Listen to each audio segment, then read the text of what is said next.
rights, has occurred in many forms throughout the world.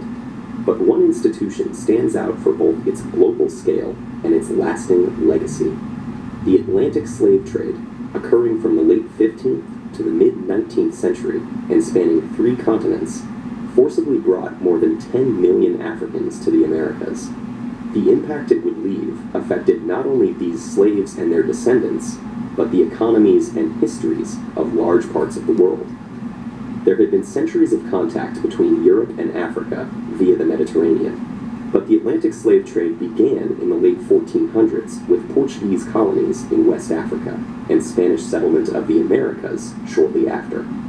The crops grown in the new colonies, sugarcane, tobacco, and cotton, were labor-intensive, and there were not enough settlers or indentured servants to cultivate all the new land.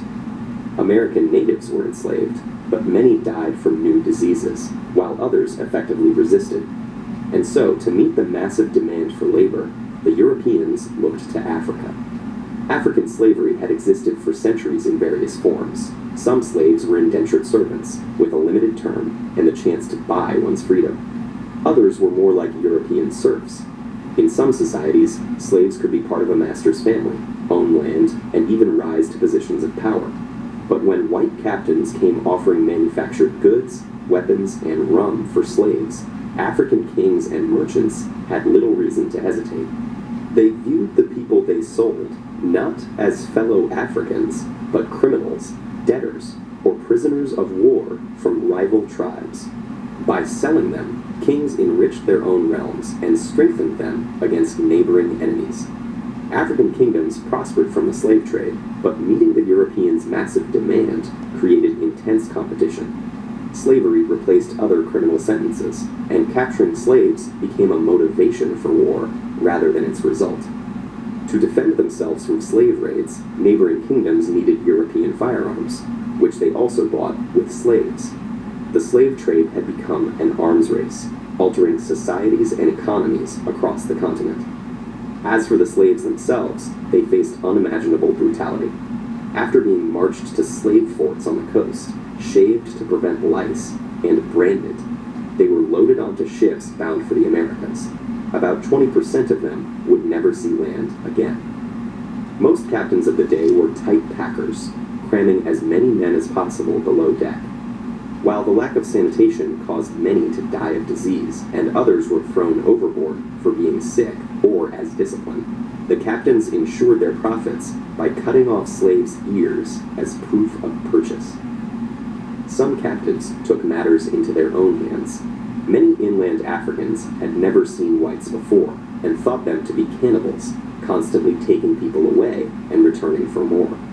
Afraid of being eaten, or just to avoid further suffering, they committed suicide or starved themselves, believing that in death their souls would return home. Those who survived were completely dehumanized, treated as mere cargo. Women and children were kept above deck and abused by the crew, while the men were made to perform dances in order to keep them exercised and curb rebellion. What happened to those Africans who reached the New World, and how the legacy of slavery still affects their descendants today, is fairly well known. But what is not often discussed is the effect that the Atlantic slave trade had on Africa's future. Not only did the continent lose tens of millions of its able-bodied population, but because most of the slaves taken were men, the long-term demographic effect was even greater.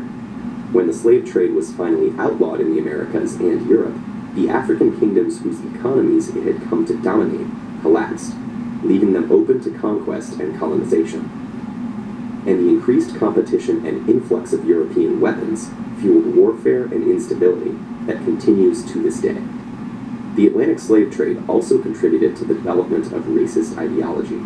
Most African slavery had no deeper reason than legal punishment or intertribal warfare, but the Europeans who preached a universal religion, and who had long ago outlawed enslaving fellow Christians, needed justification for a practice so obviously at odds with their ideals of equality. So they claimed that Africans were biologically inferior and destined to be slaves, making great efforts to justify this theory. Thus, slavery in Europe and the Americas acquired a racial basis. making it impossible for slaves and their future descendants to attain equal status in society. In all of these ways, the Atlantic slave trade was an injustice on a massive scale, whose impact has continued long after its abolition.